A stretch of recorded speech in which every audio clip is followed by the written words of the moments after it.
Assalamualaikum warahmatullahi taala wabarakatuh. Waalaikumsalam warahmatullahi wabarakatuh. Bismillahirrahmanirrahim. Alhamdulillah, Allahumma shalli ala sayyidina Muhammad wa ala ali sayyidina Muhammad. Kita bersyukur pada kesempatan siang menjelang sore ini diberikan sehat dan afiat, kesempatan dan nikmat yang besar sehingga kita bisa melaksanakan kegiatan yang sangat sakral walaupun penuh dengan desakan dan mendadak, gitu ya. Tapi kalau tidak didesakan tidak bisa terlaksana.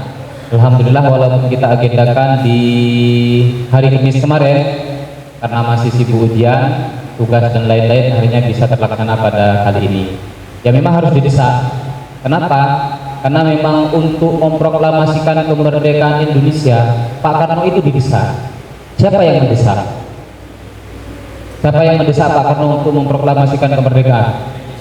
Anak muda. Anak muda. Ini kalau tidak segera diproklamasikan, segera kita tidak sampaikan kepada dunia, segera tidak kita umumkan kepada dunia kalau sekarang Indonesia sudah merdeka, kapan lagi? Makanya Pak Karno itu sampai di apa? Sampai dicuri. Tujuannya apa? Agar segera diproklamasikan kemerdekaan Indonesia. Siapa yang mencuri? Siapa yang mendesak? Anak muda. Oleh karena itu saya berprinsip seperti yang sejarah sudah terjadi, kalian harus didesak untuk segera dilaksanakan walaupun tidak sempurna. Karena kenapa? Di dunia tidak ada yang sempurna. Makanya kita harus action, evaluasi, go lagi. Action, evaluasi, go lagi. Kalau belum action, kapan mau dievaluasi? Begitu ya. Alhamdulillah sudah dilantik dengan sangat resmi sekali, sudah dihadiri oleh pengurus majelis atau pengurus cabang Ikatan Pelajar Nahdlatul Ulama Kota Karaksan. Jadi mengisi waktu kosong paling tidak 15 sampai 20 menit kita isi secara formal, setelah itu kita bisa santai bersama pengurus cabang di Katkin ya, biar lebih fresh. Ini sekedar pemanasan saja. Biar acaranya tidak fokus ke satu pelantikan. Kalau pelantikan selesai. Jadi nanti kita laporan kepada Ketua Majelis Alumni Kota Karaksan, Ketua Majelis Alumni Ibnu wilayah Jawa Timur, PKU Duja sudah melaksanakan pelantikan dan talkshow yang kita laksanakan di Gedung A Universitas Nurul Jadid ini. Jadi materinya apa di sini? Mencetak pemimpin yang berlandaskan Ahlus Sunnah wal Jamaah di era industri 5.0. Ini sesuai dengan permintaannya teman rekan-rekan kemarin. Next. Yang pertama, latar belakang. Pertama, di sini ada dua kunci, Ahlus Sunnah wal Jamaah. Ahlus Sunnah wal Jamaah. Tentunya teman-teman rekan-rekan sudah tahu semua apa itu Ahlus Sunnah wal Jamaah. Sabda Nabi, ma'ana alaihi wa ashabi, yaitu orang yang mengikuti saya dan sahabat saya. Siapa yang mengikuti beliau dan siapa yang mengikuti sahabat beliau itu banyak sekali. Semua aliran yang disabdakan oleh Nabi kurang lebih 62 atau 63 kelompok itu semuanya mengaku Ahlus Sunnah wal Jamaah. Ahlus Sunnah wal Jamaah. Makanya kalau kita berbicara konteks Ahlus Sunnah wal Jamaah itu umum. Tapi ketika konteks Ahlus Sunnah wal Jamaah ala Nahdiyah itu hanya ada di Indonesia, walaupun sekarang sudah ada cabangnya di luar negeri. Jadi Ahlus Sunnah itu konsepnya, ideologinya, pola pikirnya, organisasi yang membungkus Ahlus Sunnah wal Jamaah yang ada di Indonesia itu adalah Nahdlatul Ulama. Next. Yang kedua adalah era industri. Era industri itu adalah integrasi teknologi canggih dengan elemen manusia, menekankan kolaborasi antara manusia dan mesin. Ya mungkin adik-adik rekan-rekan semuanya, kalau sekarang kalian dikasih tugas makalah sama dosen, buatnya di mana? Ya, laptop kan, komputer kan, buka Google kan, ngetik sendiri apa enggak? Buat sendiri apa enggak? Paling cuma kalian buat kata kuncinya, ya kan? Dulu zaman saya nggak ada kayak gitu, ngetiknya ya di laptop, di komputer saja. Google masih sulit sekali, jangan ke Google, internet juga masih sulit sekali. Kakak kelas saya, senior saya dulu, yang sekarang sudah jadi pengurus yang lain-lain itu, saya usianya sekarang kurang lebih 34, yang 5 tahun di atas saya, kalau ketik pakai apa? Pakai mesin ketik. Dulu lagi tidak ada mesin ketik, buat makalah tulis tangan. Era berubah, masa berubah, zaman berubah, maka segalanya akan berubah. Jangan kalian pakai LGBT. Tadi saya hubungi pengurus alumni cabang Kota Keraksan yang siap hadir, ternyata nggak ada. Yang direncanakan Bapak Muslimin Sabah ternyata nggak bisa karena ada acara di yayasannya. Kalau kosong ini tidak bisa, maka saya harus isi. Gampang sudah, saya minta tolong ke LGBT. Selesai. Jadi sebagaimana yang akan kita diskusikan sekarang. Tapi tidak semuanya saya ambil karena saya sudah pernah ikut Makestal juga, pernah ikut pemateran juga, akan tetap kita seleksi. Jadi era industri itu apa? Era kolaborasi antara manusia dengan mesin. Jadi era berubah, zaman berubah, maka hidup kita juga harus berubah. Pola kita harus berubah, mindset kita harus berubah, termasuk kita ada di dalam organisasi menjadi seorang pemimpin, caranya juga harus berubah. Dulu kalau organisasi komunikasinya pakai telepon, saya masih aktif di Ibnu Pondok dulu, cara komunikasi dengan pengurus cabang pakai telepon, pakai HP, pakai wartel. Berubah sekarang pakai WA. Sekarang sudah berubah lagi, sudah ada grup dan lain-lain. Nah itu makanya eranya sudah berubah, maka cara pola pikir kita nanti juga harus berubah. Next. Yang kedua, kebutuhan pemimpin di era industri. Jadi eranya berubah, maka di era industri itu kita perlu yang namanya seorang pemimpin yang berhaluan ahlus sunnah wal jamaah. Yang pertama apa? Kemampuan teknologi, memahami dan memanfaatkan teknologi terbantu untuk kemajuan. Jadi kalau kita nggak punya teknologi, pemimpin yang sekarang, maka dia ketinggalan zaman. Oleh karena itu harapannya setelah kalian dilantik, media sosialnya sudah punya apa saja? PK Uja, Instagram, grup WA, apalagi? Ya, segera buat TikTok. Walaupun nggak buat YouTube, segera buat TikTok. Kenapa? Karena pengguna TikTok itu lebih banyak daripada pengguna YouTube dan Instagram. Kalau Instagram rata-rata usianya belasan ke atas. Tapi kalau TikTok, anak saya yang umurnya masih 5 tahun sudah main TikTok. Nah, kalau TikTok itu tidak diisi dengan konten yang baik, maka orang-orang yang punya potensi ngisi konten yang tidak baik akan masuk. Oleh karena itu pemimpin sekarang harus cerdas berkomunikasi dengan khalayak umum, harus cerdas berkomunikasi dengan pimpinannya, atasannya atau bawahannya. Salah satunya menggunakan media sosial. Siapa bagian media tadi yang dilantik itu? Ada hadir? Ya, nanti ya Zahid ya sebagai ketua, di samping Instagram buat juga TikTok. Kan kalian punya TikTok enggak? Punya kan? Acara yang tadi itu didokumentasikan, kita disebar ke media sosial, Instagram sama di TikTok, biar orang tahu kalau PK Unajah sudah dilantik mulai sekarang. Tinggal mereka follower kalian itu, masyarakat itu menunggu setelah pelantikan kegiatannya apa. Nah, gitu kan ya. Saya dimengerti. Jadi jangkauannya bukan hanya Instagram, tapi TikTok juga. Ya kalau kalian mampu silahkan ke beberapa media sosial yang lain. Tapi yang paling penting seorang pemimpin harus mampu memanfaatkan perkembangan teknologi. Jangan terlalu gaptek. Jangan terlalu gaptek. Apa gaptek? Saya punya teman, ya mohon maaf, saya akan kelahiran 90. Dia kakak kelas saya 2 tahun cuma, 88. Kemarin komunikasi janjian dengan saya kasih Sherlock itu, tahu Sherlock kali ya? Sherlock, nah, mana tempatnya? Ini, itu sudah saya kirim link Sherlock. Tak bisa saya buka. Masya Allah, saya lihat KTP-nya kelahiran tahun 1988, hanya 2 tahun lebih tua dari saya. Gak bisa buka Sherlock. Ya apa kata dunia? Ya tidak salah, tapi kan kita tidak bisa berkembang, gak bisa cepat. Biasanya lihat alamat, tinggal buka link, sudah diantarkan oleh pihak Google Map, dia pasti telepon terus. Gak ketemu, waktunya habis. Jadi harus memanfaatkan perkembangan teknologi. Yang kedua, keterampilan manajerial, mengelola tim dan proyek dengan efisien di lingkungan yang terus berubah. Jadi Zahid sama teman-teman jangan lupa untuk belajar tentang manajemen kepemimpinan. Ingat, pemimpin itu tidak hanya didengarkan kata-katanya, tapi dilihat tingkah laku dan komunikasi. Mun nyuruh, mohon maaf, berarti bersama Madura. Kalau hanya nyuruh, semua bisa nyuruh, tapi yang memberikan teladan itu yang sedikit. kita itu lebih sering, lebih banyak mendengarkan, tapi sedikit yang mempraktekkan. Oleh karena itu, jangan terlalu banyak ngomong. Bagaimana kita memberikan teladan, contoh yang baik kepada bawahan. Oh iya Pak, saya kan sekretaris, masa sekretaris memegang uang? Gak ada masalah.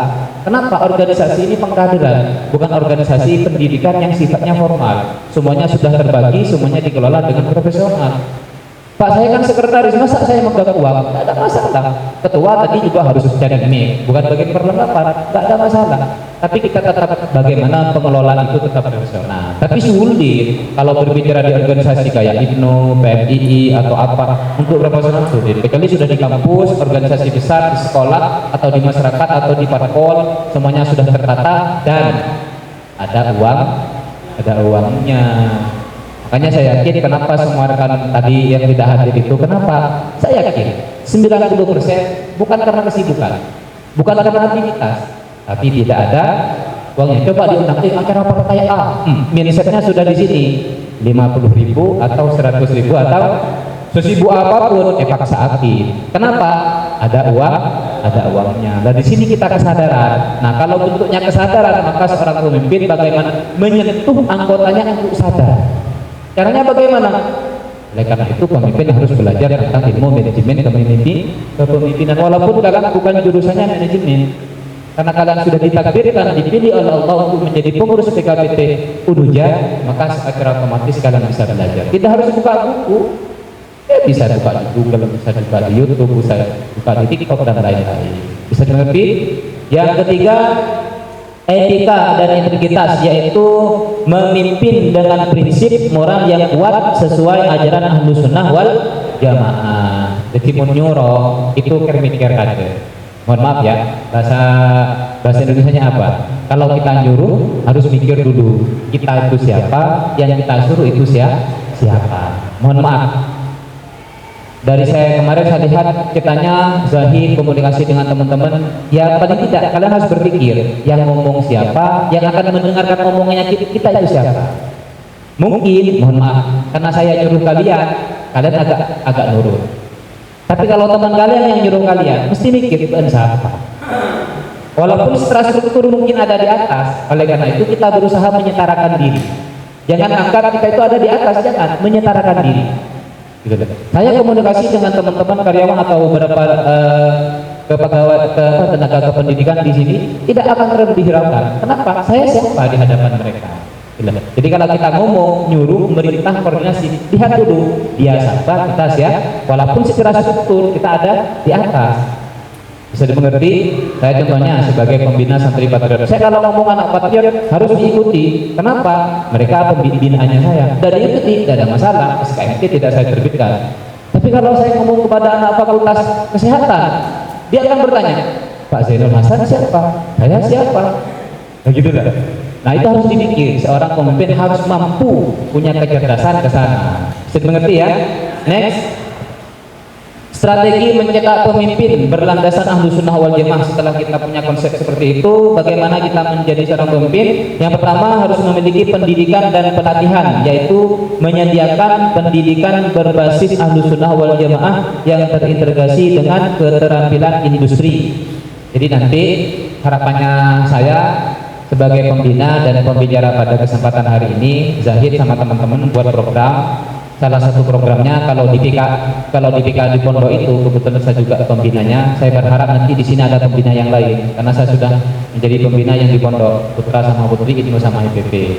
Makanya kalau ada pendamping yang lain, nah jadi di Putra sama di Putri itu ada kegiatan namanya sekolah aswaja.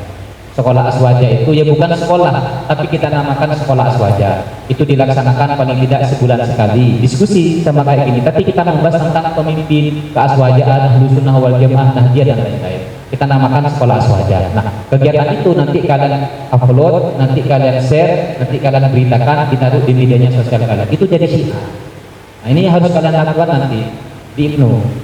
Di Universitas Nurul Jaya. Tidak usah formal 1, 2, 3, 4, 5, 6 orang misalnya. Kalau tidak ada pembicaranya hari Kamis atau hari kemahasiswaan kapan, kita ngobrol. Yang penting diberitakan kegiatannya betul-betul ada, dokumentasinya ada, berbicara tentang Ahlus Sunnah wal Jamaah, berbicara tentang era industri, berbicara tentang misalnya Nahdlatul Ulama, tentang isu-isu terkininya.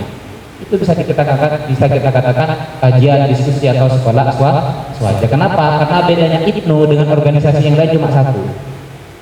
Kalau organisasi ekstra sama intra bisa mengadakan seminar, bedah buku, bakti sosial sama macam-macam. Tapi kalau kalian nanti harus paham juga tentang Ahlus Sunnah wal Jamaah.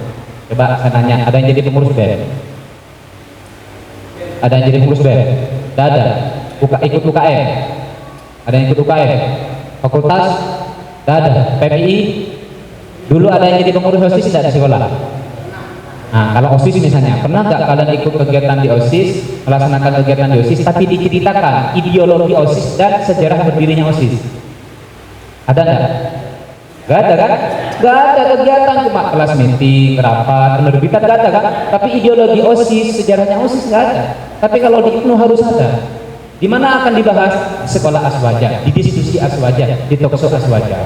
Di samping kita mengadakan kegiatan, kita juga harus ngurusin kita apa pemahaman kita tentang Ahlus Sunnah wal Jamaah dan Nahdlatul Ulama. Di mana? Di sekolah aswaja atau di diskusi aswaja.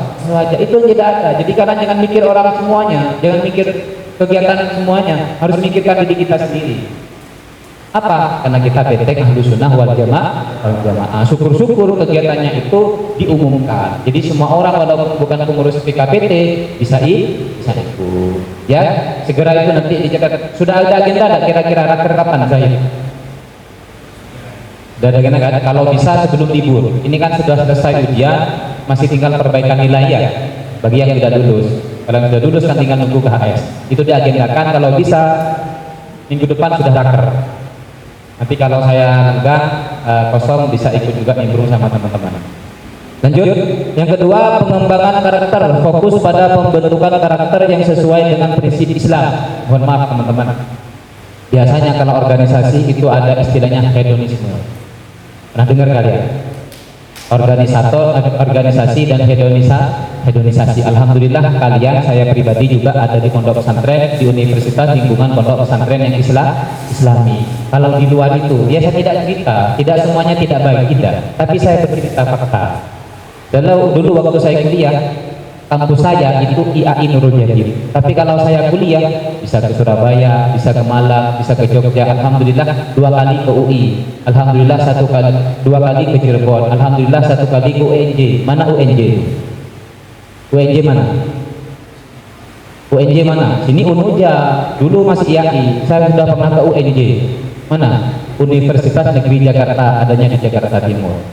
Jadi dulu saya punya prinsip, saya kampusnya saya IAI Nurul Jadid, kuliahnya saya kemana-mana. Setelah saya lihat pengalaman, Masya Allah, untung saya dulu ikut beasiswa mau kuliah di Jogja dan diterima. Sehingga saya kuliah di dalam pondok IAI Nurul Jadid walaupun lokal, tapi kita harus tetap berpikiran nasional. Saya melihat banyak aktivis itu organisasi aktif, tapi biasanya ada hedonismenya. Apa hedonisme? Seperti itu sudah. Mohon maaf, kalian komunikasi dengan putri berapa kali sehari kalau di kampus? Jarang-jarang kan? Jangan, kalau di luaran, naudzubillah, mohon maaf ini ya. Jadi bukan hanya komunikasi, lebih dari komunikasi, bukan lebih dari komunikasi, sangat lebih dengan komunikasi. Kenapa? Ya itu sudah lingkungannya tidak Islami.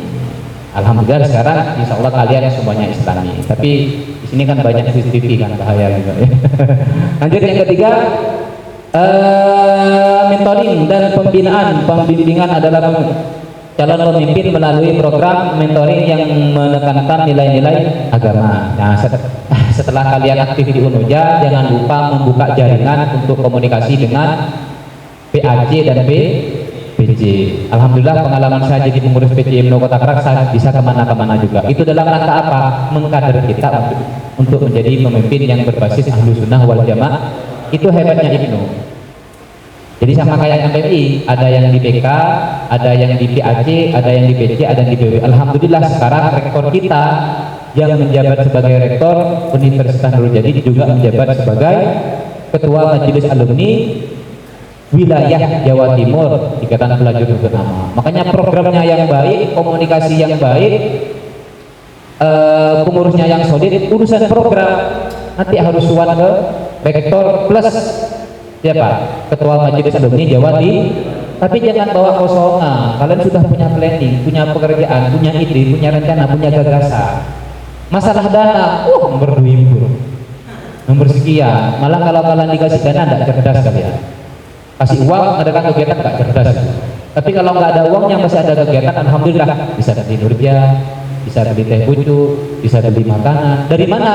Itu salah satu kecerdasan kalian. Ya, tepuk tangan untuk kalian. Next, tantangan dan sosial. Tantangan dan solusi. Tantangan teknologi di era dan tantangan teknologi dan etika, yaitu mengatasi, mohon maaf saya agak minus ya, mengatasi konflik antara kemajuan teknologi dan nilai-nilai agama. Ya, sebagaimana saya sampaikan tadi itu, alhamdulillah organisasi kita ada di dalam pondok pesantren, semuanya dibatasi. Kalau dulu kalian sudah enak bukan HP, apalagi ada WA-nya. Mohon maaf, ini anak pondok mana? Pondok ini. Dulu saya 2 kali HP kena keamanan. Padahal saya gunakan, ya mohon maaf lah, kebaikan.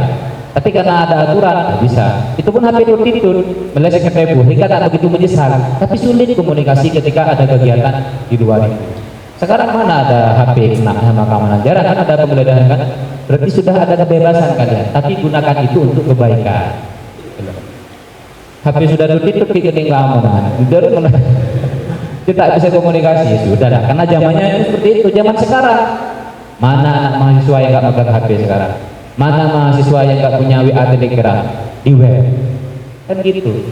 Nah, cuma itu harus digunakan untuk kebaikan. Tantangan dan solusi yang kedua yaitu keseimbangan antara dunia dan akhirat, menjaga keseimbangan antara pencapaian duniawi dan kewajiban agama. Alhamdulillah tadi karena kita sebagai organisasi Islami sebelum ketika kegiatan ada namanya pembacaan ayat-ayat suci Al-Quran, ditutup dengan pembacaan doa. Itu bentuk kita yang aktif dalam organisasi Islami. Tidak tahu kalau organisasi di luar ya ada kayak gitu, ada Allah alam, saya kurang tahu juga. Next, dan dapat selesai.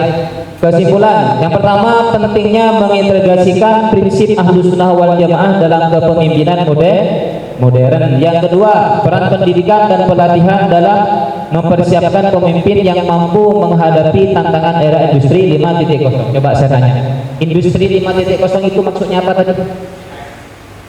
Ya, integrasi atau gabungan antara manusia dan mesin. Nah, organisasi itu tidak akan berjalan kalau tidak ada uang. Pertanyaannya sekarang, dari mana kalian dapat uang? Bekerja. Orang bekerja karena dia bisa menggunakan ilmunya didapat di mana? Belajarnya di mana? Salah satunya di kampus. Tapi mohon maaf, tidak semua orang yang punya uang dia mampu dan bisa mengelola keuangan. Contoh seperti ini. Kalian kuliah, setelah lulus kuliah tujuannya apa? Secara umum bekerja. Kalau dapat pekerjaan, dapat apa? Uang. Kalau sudah dapat uang, membuat apa?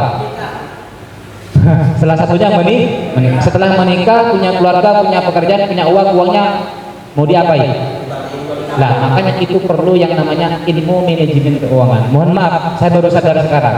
Ketika saya kuliah S1 sampai S2 di kampus, di mata kuliah saya itu tidak pernah diajari tentang ilmu manajemen atau pengelolaan keuangan. Jurusan apa? Jurusan apa? Kamu jurusannya apa? Hah? Hukum keluarga. Ada pelajaran, ada mata kuliah manajemen keuangan enggak? Ada. Sudah ada apa masih belum ada? Sudah ada. Ini jurusan apa? Ada manajemen keuangan enggak? Enggak ada. Ini ada manajemen keuangan enggak? Enggak ada. Ada manajemen keuangan enggak? Masih belum. Ini ada manajemen keuangan enggak? Alhamdulillah ada. Nah, di sini kita bisa berlatih juga tentang ilmu manajemen keuangan. Kenapa? Mohon maaf teman-teman, kemarin ada kasus yang polisi, istrinya polisi, suaminya polisi yang dibunuh, yang dibakar, gara-gara apa? Kan sudah NS semuanya, uangnya sudah banyak, tapi masih kenapa?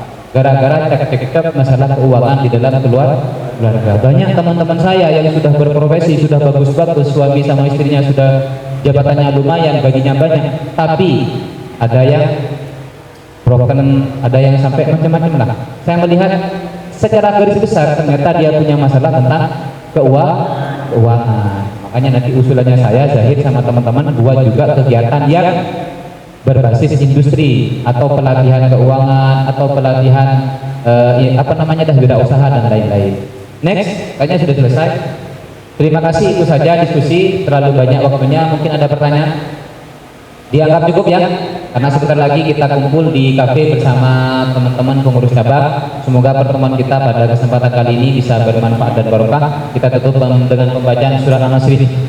Bismillahirrahmanirrahim.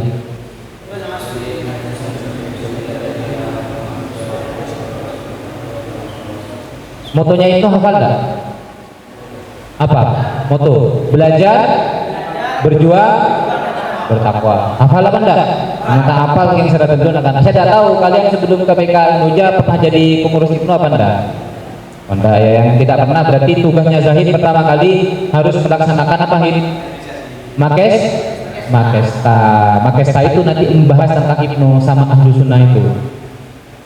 Cukup ya, itu saja dari saya. Semoga kalian tetap selalu semangat untuk belajar, berjuang dan bertakwa. Kurang lebihnya mohon maaf. Wassalamualaikum warahmatullahi wabarakatuh.